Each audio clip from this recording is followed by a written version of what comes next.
Hello everyone, I am Dr. Swati Gupta and today I am going to explain the law of diminishing marginal utility. It is also called the Gaussian's first law. The law of diminishing marginal utility states that as quantity consumed of commodity increases, the utility derived from each successive unit decreases. Consumption of all other commodities remaining the same. Now we will go step by step. First, what is utility?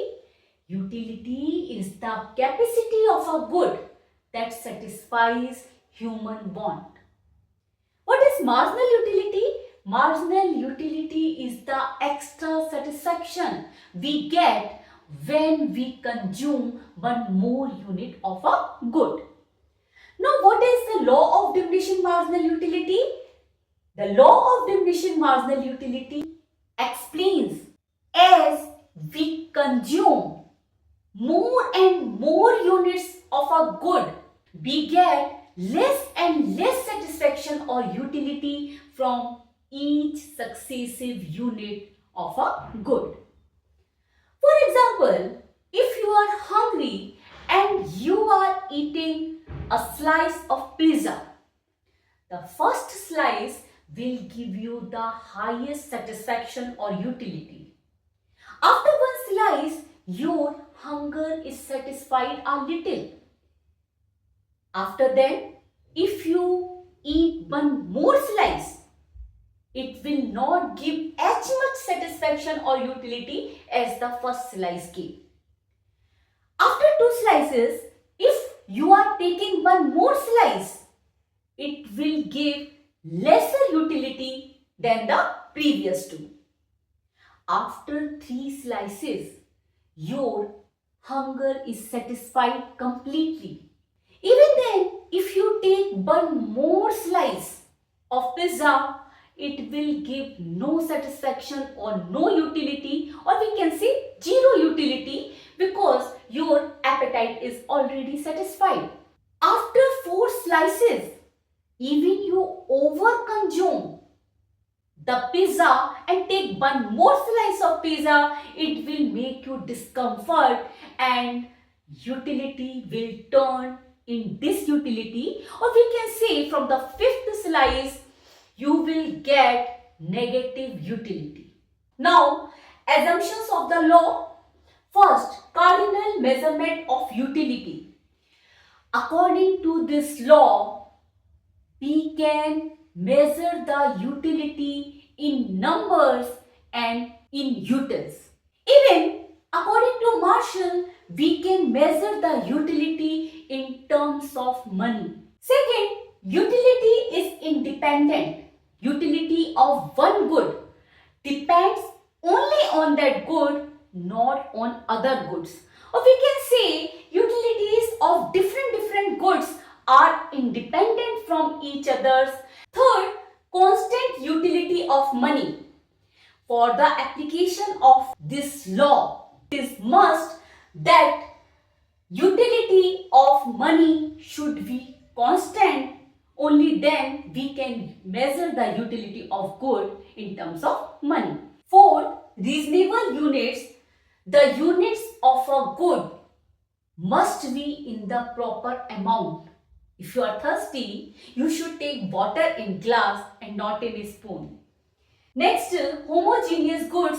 The quality of each unit of a good should be equal in quality. If you are hungry and you are eating first chapati without ghee, you should consume the second chapati also without ghee for the application of this law. Next, continuity. You should consume the units of a good continuously without long gap. If you are eating pizza at a particular time, you should consume the slices of pizza at the same time for the application of this law. Next, rationality. The consumer should be rational in behavior and should behave logically so that he can maximize the total utility. Now let's see the table and diagram of the law of diminishing marginal utility. Suppose a consumer consumes 7 units of a good. From the first unit he gets 10 units of satisfaction.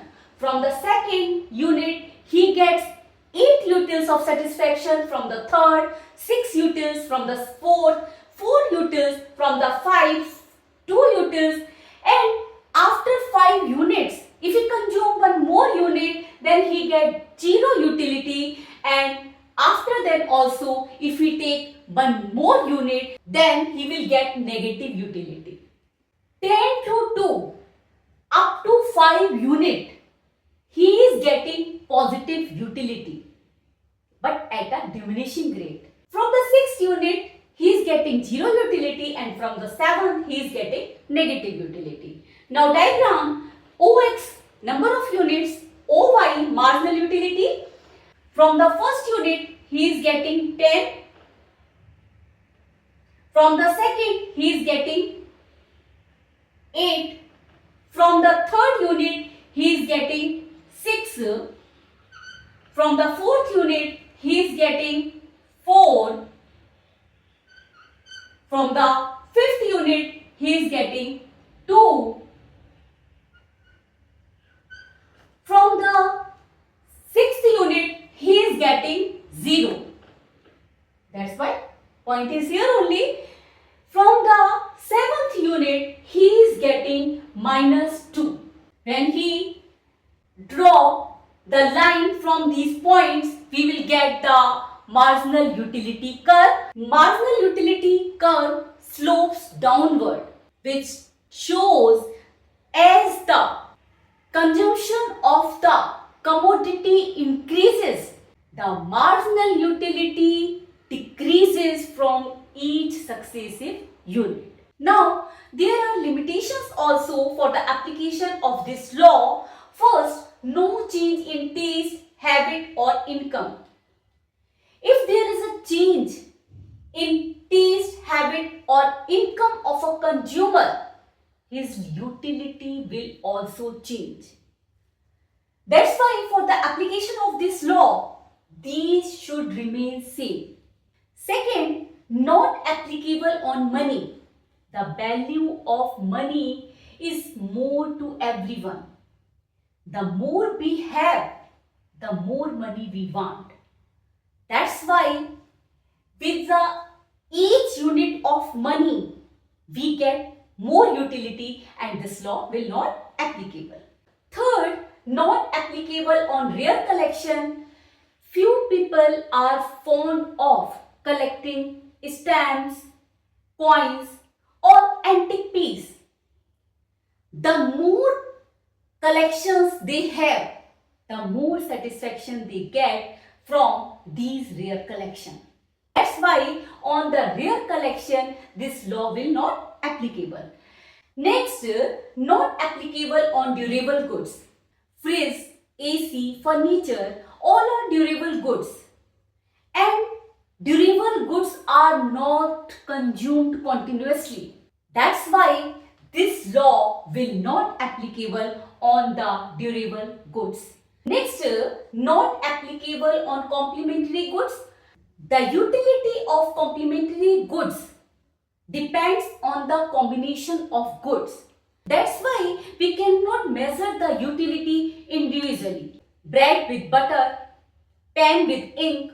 Next, not applicable on relative position.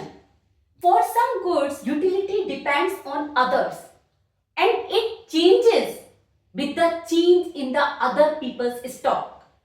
For example, the utility of my phone increases if more people are having phones, because I can speak with the more people with that phone. Now let's see the importance of the law. First, basis of law of demand. When the price of the commodity decreases, consumer will purchase more and more unit of that good and marginal utility will decrease. Second, basis for consumer surplus. The gap between whatever a consumer is willing to pay and what he actually pays.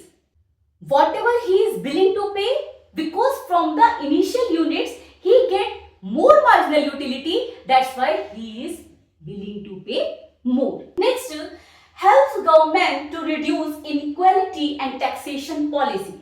The value of money is less for the rich and more for the poor. That's why government imposes more taxes on the rich and less taxes on poor so that wealth distribution can be equal. Thus, progressive taxation policy increase the total welfare. Next, guides consumer behavior.